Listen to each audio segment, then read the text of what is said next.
Hello students, today I will explain you something more in detail with the use of dimensional formula. Dimensional formula में मैंने दो use तो आपको बता दिए थे, उसी को फर्दर हम एक्सटेंड करेंगे in some of the more cases. तो सेकेंड फार्मूला जो मैंने बताया था उसके यूज जो बताए थे that was how to form any formula और equation. How to form any formula और इक्वेशन में मैं आज एक केस लूंगा कि time period of simple pendulum. Time period of simple pendulum. Time period of simple pendulum. तो time period of simple pendulum की जो बात होती है तो हम इसमें देखें तो आपने 11th क्लास में देखोगे ये एक्सपेरिमेंट जरूर आता है सिंपल पेंडुलम का. तो पेंडुलम की हमेशा एक क्या आती है, लेंथ आती है. There is some length of the wire thread जिससे अटैच होता है बॉब. तो सिंपल पेंडुलम एक लेंथ होगा, एक स्मॉल जी की बात आती है. Small G acceleration due to gravity, इसका भी इफेक्ट होता है. मान लो मैं कहता हूं कि इस सिंपल पेंडुलम में हमारे पास जो अरेंजमेंट था इसमें एक मास भी अटैच था. This mass attach this small M और लेंथ ऑफ द थ्रेड में मान लेता हूं क्या है, ये एल है. इसी को हम स्विंग कराते हैं लेफ्ट एंड राइट इधर ले जाकर के. इसका टाइम पीरियड हम लोग देखते हैं. अगर मैं कहता हूं कि यहां पे this time period is depending on length small G and mass also, और इन तीन चीजों पे डिपेंड कर रहा है. लेंथ पे कर रहा है, स्मॉल जी पे कर रहा है और मास पे कर रहा है. तो टाइम पीरियड में लेंथ पे क्या पावर होगी, 1 होगी, 2 होगी, हाफ होगी. स्मॉल जी पे क्या पावर होगी, मास पे क्या पावर होगी. All this parameters we can easily see. तो थोड़ा देखिए, I will apply this same concept. तो I will just compare the dimensions on left hand side right hand side. Rather I will equate the dimensions. Here I will write m0 L0 and T. Dimension on left hand side is equal to here length का dimension L to the power A मान लो. Next D acceleration हो गया L T minus 2 to the power B मान लो आप ना. Variables मान लो यहाँ पे A, यहाँ पे B और यहाँ पे C. एंड मास की पावर पे जो डायमेंशन हम लेंगे length M for mass capital M. तो कैपिटल M पे जो पावर लेते हो आप this you take as C. अब now will multiply this terms are multiplied. यहाँ की जो वैल्यूज होती हैं they are multiplied and they give this result. तब देख M पे पावर 0 है, L पे पावर 0, T पे पावर क्या है 1 है. यहाँ पे चीज आ गई. Now you do this. Length पे देखिए क्या है, लेंथ पे A प्लस B. लेंथ की पावर क्या आ गई मल्टीप्लाई में A plus B into T की पावर देखिए आप. If you go for the T effect तो T पे आप देखोगे it is the power -2B ऐसे आएगा. देखिए M की पावर देखिए M की पावर जो देखोगे that is power is C. अब कॉरस्पॉन्डिंग पावर से यहां से इक्वेट करते जाइए. M0 L0 and T is 1. Now you compare all the powers of ML and T. ML and T के जो पावर आप इक्वेट करोगे तो what you will get as such. देखिए M की पावर यहाँ 0 है, यहाँ पे M की पावर C आ रही है. From here comparing the power of ML से C की वैल्यू क्या आ गई हमारे पास 0 आ गई. अब देखिए लेंथ पे चलिए. लेंथ पे लेफ्ट हैंड साइड पावर 0, यहाँ लेंथ पे power A plus B. I will say A plus B is 0 for length की power. Third you see time. Time हमने क्या किया, T की वैल्यू 1 और यहाँ पे -2B. तो -2B इक्वल टू क्या आ गया, the value is 1. B equal to क्या आ गया -1/2. तो B की वैल्यू आपकी -1/2 आ गई. From here I can say इस इक्वेशन में डालोगे तो यहां से आपकी A की वैल्यू क्या आ जाएगी +1/2 और M की पावर क्या हो गया 0. मतलब it is independent of mass of the pendulum. Simple pendulum में टाइम पीरियड जो होगा मास के क्या हो गया इंडिपेंडेंट. इवन ये भी चीज आप जान सकते हो कि कोई फैक्टर उसमें 0 भी आ सकता है with the known variables and all. Hence I will say this time period is varying as length की पावर हाफ और G की पावर क्या हो गई आपकी -हाफ. तो आप देखें लेंथ की पावर हाफ और G की पावर -हाफ. ये टर्म ऐसे आ जाएगा. तो this values I can see for their power. अब आप यहां पे बस इतना ही कह पाओगे, इसकी पावर क्या हो गई हाफ, दैट्स ऑल. तो मैं इसको भी कह सकता हूँ time period depends only on under root of L upon G, ये कह पाऊंगा। लेकिन आप जानते हो कि फॉर्मूले में क्या आता है, 2 pi under root L by G होता है। तो डायमेंशन फॉर्मूला की एक लिमिटेशन होती है कि न्यूमेरिकल वैल्यूज हम लोग फाइंड आउट नहीं कर सकते, ये तो आ गया, पर numerical values we cannot find फाइंड आउट। मतलब मैं कह रहा हूं कि time period depends on under root of L upon G, ये तो मिल जाएगा आपको कि 2 पाई आएगा कि नहीं आएगा, ये इंपॉर्टेंट है। तो ये 2 पाई जो फैक्टर आता है वो चीज आपको एक्सपेरिमेंटल वैल्यू से ही आएगा। तो this is constant term we can get only with the experimental values, otherwise ये टर्म आपको यहां पे ऐसे मिल गया। तो इस क्वेश्चन को बताने का मेरा मतलब ये था कि आप देखो मास का इंडिपेंडेंट हो गया पहली बात, और दूसरी चीज क्या हो गई, 2 पाई जो फैक्टर आ गया it is defined only with the help of experiments. तो कोई भी कांस्टेंट्स मल्टीप्लायर जो होंगे वो डायमेंशन फार्मूला से नहीं पाए जा सकते। It was the second use of dimension formula. अब मैं इसमें तीसरा यूज की भी बात करूंगा, उसको भी हम लोग अप्लाई कर सकते हैं। तो तीसरा यूज की जो बात मैं कर रहा हूं थोड़ा इसमें देखिएगा, what will happen in the third use, that is conversion of units. Third use of dimension formula मैं करूंगा क्या, unit convergence. Unit convergence, this thing also we can see for the numerical values की unit conversion कैसे किए जाते हैं dimension formula में। Like ये भी काफी इंपॉर्टेंट होता है। जैसे मान लो मैं कहता हूं कि acceleration due to gravity small G की वैल्यू यहां पे एमकेएस सिस्टम होती है 10 मीटर पर second square. It is happening in the MKS system. CGS में इसको ले जाओ, सेंटीमीटर ग्राम सेकेंड में ले जाओ, या तो एमकेएस था metre kilogram second, centimetre gram second में ले जाओगे तो आप जानते हो कि 10 मीटर को मैं क्या कर सकता हूं, this 10 metre can be converted to 10 into 100 centimetre पर सेकेंड स्क्वायर। तो मैं यहां पे इसको क्या लिया, दिस वैल्यू इज 1000 सेंटीमीटर पर सेकेंड स्क्वायर। तो जी की दोनों वैल्यू सही है, जी इज इक्वल टू 10 मीटर पर second square which is also equal to 1000 centimetre पर सेकेंड स्क्वायर। दोनों बातें सही हो गई। तो ये कौन से सिस्टम में है, एमकेएस में है, ये कौन से सिस्टम में है, सीजीएस में है। तो ये दोनों बातें हमारी यहाँ पे यूनिट एक 10 था तो यहाँ पे क्या आ गया 1000 आ गया। एक्चुअली यहाँ पे बताना आसान था कि यहाँ पे 10 था तो मैंने मीटर को सेंटीमीटर डायरेक्ट कन्वर्ट किया, वैल्यू आ गई, ये तो आसान था। But some time you will not find so much easy cases, वहां पे आपको डायमेंशन फार्मूला डायरेक्ट हेल्प कर देता है। यहाँ तो आसान था, केवल मेरी एक यूनिट थी उसको मैं कन्वर्ट कर दिया, बट सेम टाइम मान लो कि सेकंड वाला भी मिनट में कन्वर्ट हो जाता, आवर में चला आता, और भी कोई बात होती, मास वाली बात भी होती, तब हम कैसे करते, then we use this unit conversion formula that says n1 u1 equal to n2 u2। आप ऐसे लिखेंगे where n1 and n2 are the numerical values and u1 u2 जो है उसके डायमेंशनल फार्मूलाज हैं इन द मेजरमेंट यूनिट्स, से वो MKS हो चाहे सीजीएस हो, समझ गए। जैसे मान लो मैं यहाँ पे इस टर्म को एक और एग्जांपल लूंगा और वहां पे इस चीज को अप्लाई करते हुए देख सकता हूं। लाइक मैं फोर्स कहता हूं, फोर्स की वैल्यू एमकेएस में होती है 1 न्यूटन। ये सीजीएस में क्या होगा, एमकेएस में तो 1 न्यूटन हो गया, सीजीएस में इसकी वैल्यू क्या होती है वो हमको देखना हो फोर्स की। तो मैं यहां पे इस टर्म को अगर देखूं तो जैसे मान लो मुझे अभी याद है, मैं कहूंगा 1 न्यूटन की वैल्यू सीजीएस में होती है 10⁵ डाइन। तो मैं ये बता रहा था आपको कि द फोर्स की एमकेएस यूनिट में जो वैल्यू होती है क्या होती है 1 न्यूटन। अब एमकेएस में 1 न्यूटन जो है, if I convert into CGS system, it is into CGS centimetre gram second, तो here this value comes out to be 10⁵ dynes. 1 newton is equal to 10⁵ dynes. This I remember, तो मैं direct लिख दिया। Now I will prove it how this 1 newton is equal to 10⁵ dyne using the dimensional formula.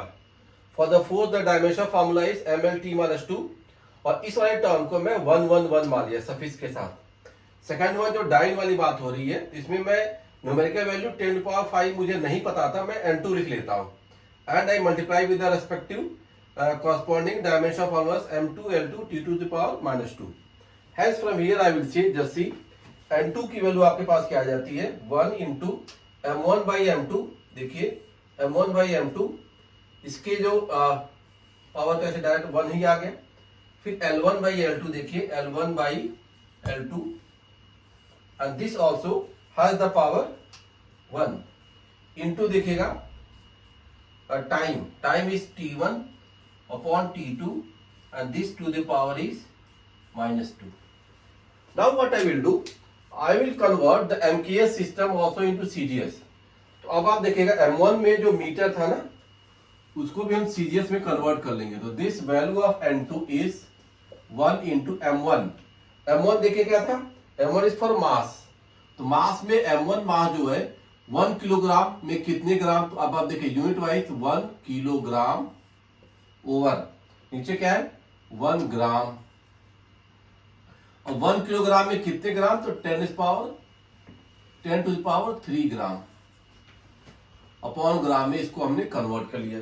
फिर length में आप आ जाइए. Length was 1 metre. 1 metre convert into centimetre, it is 100 centimetre. Over the length this L1 is 1 centimetre into time. देखो time की वैल्यू वहां भी 1 सेकेंड है, here also it is 1 second and the power is minus 2. Now you see mn t to the power minus 2. तो अब आपके पास n2 की वैल्यू देखिए क्या आएगी यहाँ पे. This just you see what happened. यहाँ पे एक स्टेप और मैं इसको लिखूंगा. तो 1 into just see 10 to power 3 gram और 1 gram into 100 centimetre by 1 centimetre. Units are same. This 1 second by 1 second. ये तो आपका 1 सेकेंड upon 1 second to the power minus 2. This thing we have. अब आप देखिए यहाँ पे मैं क्या कर सकता हूँ, all the units they are getting cancel out. तो what the numerical value I will have, just see 1 into 10 to power 3 into 10 to power 2 into 1. You got the value of n2 equal to ये कितना आ गया 10 to power 5. तो देखो मैंने numerical value of this physical quantity निकाल लिया कि small जी को अगर सीजीएस में देखते सॉरी ये फोर्स की बात जब सीजीएस में ले जाएंगे तो कितने डाइन आएगा, तो 10 to power 5. This is I have done. Second example also I can take like work. तो वर्क में हम लोग क्या जानते हैं, वर्क में in MKS it is 1 joule. That is how many N2 ergs. 1 joule में कितने अर्ज होंगे, that value also we can see if we convert the system. तो here we find 1 joule is for MKS and urge for CGS. तो इनकी numerical value कैसे आएगी उसको भी हम लोग देख सकते हैं. Again will write there dimension formula. तो it is simply n1u1 equal to n2u2. Here n1 is 1 and n2 मुझे फाइंड आउट करना है. अब देखिए अब मैं right the dimension formula. Joule मतलब यहाँ पे इसका डायमेंशन फॉर्मूला एमएलटी में लिखता हूँ 1 into dimension formula of joule work के लिए क्या होता है m l square t minus 2 force into distance.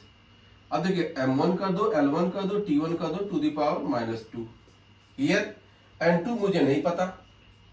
And अर्जेस में फिर से dimension formula will remain same, only units will change. It is m2 into L2 into T2 to the power minus 2 और ये L स्क्वायर हो गया. Now see I have to find this N2. तो मैं क्या करूँ 1 into m1 by m2 into L1 by L2 to the power 2 into T1 by T2 to the power minus 2. It is this value is N2. आपको ये value अब मिल जाएगी. अब देखो N2 मुझे किसमें देखना था, सीजीएस सिस्टम में. तो यहाँ पे जो मास 1 किलोग्राम है उसको ग्राम में कन्वर्ट कर लेंगे. तो 1 इंटू मास को 1000 ग्राम कर लो. M2 वाला तो 1 ग्राम है ही. दिस थिंग अगेन है मल्टीप्लाइंग लेंथ. एमकेएस में 1 मीटर होता है तो 1 मीटर को 100 सेंटीमीटर कर लीजिए. एंड दिस इज 1 सेंटीमीटर का स्क्वायर हो गया into time. Time in both it is 1 second. ये भी क्या आ गया आपके पास 1 second. Square that value is N2. तो this term I can C.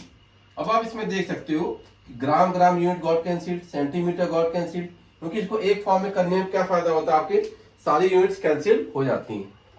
Once all the units are getting cancelled, अब आपके पास न्यूमेरिकल वैल्यू बस बचेगी। तो सीरीज सिस्टम में 1 जूल कितने एडजस्ट होगा उसकी वैल्यू को हम लोग फाइंड आउट कर सकते हैं। That term I can C, I can find. थोड़ा देखिए तो यहाँ पे मेरे पास जो वैल्यू आएगी from here I C N2 की वैल्यू क्या आ गया आपके पास, देखो इट इज 1000 इंटू लेंथ का स्क्वायर तो 100 का स्क्वायर इंटू 1, दैट्स ऑल। केवल देखो कि क्या आ गया आपके पास 10⁻⁷, इट इज 10⁻⁷। तो मैं क्या कर लिया, now I can very well say that N2 की वैल्यू क्या आ गई 10⁻⁷। आई विल से 1 जूल इक्वल टू 10⁻⁷ अर्जेस। ये वाली डेफिनेशन फिर से हमको न्यूमेरिकल वैल्यू मिल जाती है। तो कोई भी पैटर्न हो कैसे भी हो, तो वहां पे रिजल्ट का फॉर्मेशन डिफरेंट यूनिट्स में करने के लिए हमको basically we can put the terms with their numerical values in dimension formula and can get the results. ऐसे हम लोग निकाल सकते हैं। सम अदर फिजिकल क्वांटिटी में ऑल्सो हैपन, कोई और भी फिजिकल क्वांटिटी में ऐसे ले सकता हूं। जैसे मान लो मैं कहता हूं कैपिटल जी की वैल्यू आप जानते हैं 6.67 इंटू 10⁻⁷ होता है and it is newton metre square पर kilogram square. The value is like this. Capital G फॉर्मूले से आप जब जाते हो तो क्या लिखते हो, F equal to G m1 m2 by R square. If you see the distance तो फोर्स इंटू डिस्टेंस का स्क्वायर, तो न्यूटन मीटर स्क्वायर पर किलोग्राम स्क्वायर, ये वाला आ गया आपके पास। तो सेम फार्मूला विल अप्लाई। तो first of all I should know the dimension formula of G. तो जी का डायमेंशन फार्मूला देखिए, newton is m l t minus 2 into metre square मतलब लेंथ का स्क्वायर अपॉन किलोग्राम मास का square, तो m square आ गया। तो dimension formula of G here from here is m to the power -1 into l cube जैसी and t to the power क्या आ गया -2। ये रिजल्ट हमारे पास आया m to the power -1, length की power 3 and t to the power -2। It is the dimension formula capital G. अब इसकी वैल्यू मुझे अगर निकालना हो कि what this value is in CGS इसकी क्या वैल्यू आएगी, इसको हम लोग फाइंड आउट कर सकते हैं। एमकेएस में तो आपको पता था। तो अब देखिए मैं क्या करूंगा, जैसे n1 u1 equal to n2 into u2 ये डाल दूंगा। Now I have to apply the dimension formula n1। u1 क्या हो गया यहाँ पे देखिए, it is m1 to the power -1 into length l1 cube into time t1 to the power -2 equal to n2 मुझे नहीं पता इंटू u2, इसके डायमेंशन फॉर्मूला लिखिए, it is m2 to the power -1 into l2 cube into t2 to the power -2। This result we have. अब मैं यहां पे क्या करूंगा देखिएगा, n2 की वैल्यू क्या होगी n1 टाइम्स देखिए m1 by m2 to the power -1 into l1 by l2 का क्या आ गया cube into t1 by t2 to the power -2 and this value is n2। तो n2 की वैल्यू n1 के फॉर्म में क्या आएगी, उस रिजल्ट को हम लोग फाइंड आउट कर सकते हैं। वो रिजल्ट क्या आएगा उसको देखिए, मैं यहाँ पे डिराइव करके बता सकता हूं कि what the value of capital G can happen in CGS system.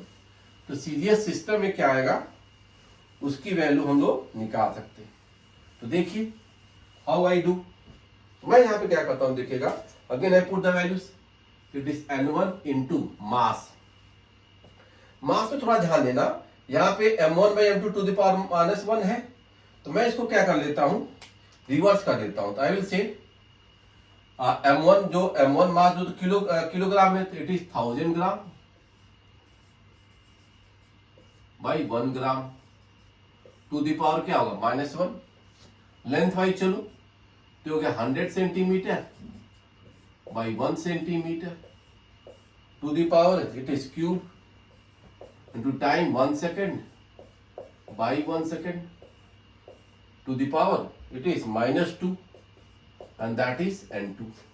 Now you see what happened, it is n1 into this term reverse कर दो तो ये आ गया 1/1000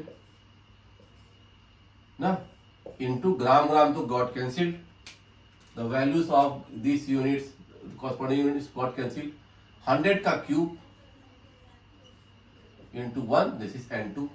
अब आप देख सकते हो 100 का क्यूब into this तो टोटल अगर आप वैल्यू देखो तो दिस इज n2 की वैल्यू क्या आ गई n1 into this just see 100 का क्यूब मतलब 10⁶ और बाई दिस तो ये क्या 10⁻³ आ गया दिस इज n2 की वैल्यू में क्या आ जाएगा जो टर्म आपके वहां थे तो उसी के हिसाब से इसकी रिजल्ट देख सकते हो क्या आ गया यहाँ पे वहां पे था 6.67 इंटू 10⁻11 होता है नहीं 6.67 this value is 10⁻11 this value is -11 और यहां मैं देख रहा हूं इसकी वैल्यू क्या आ गई आपके पास इंटू 3 आ जा रही है आप देख पा रहे हैं दिस टर्म इट इज 10⁻³ तो ये वैल्यू क्या आ गई आपके पास इट इज 6.67 इंटू 10⁻−8 आ जाएगा तो दिस रिजल्ट वी गेट ये थोड़ा मैं शुरू में गलत दिखाता ये -11 होगा तो उसकी वैल्यू यहाँ पे 10⁻8 आ गई।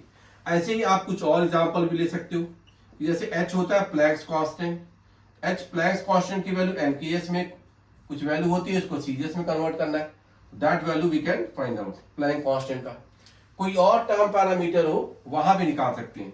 मैं एक और सही सा एग्जांपल ले सकता हूं जैसे मान लो ऐसे कि कोई 1 न्यूटन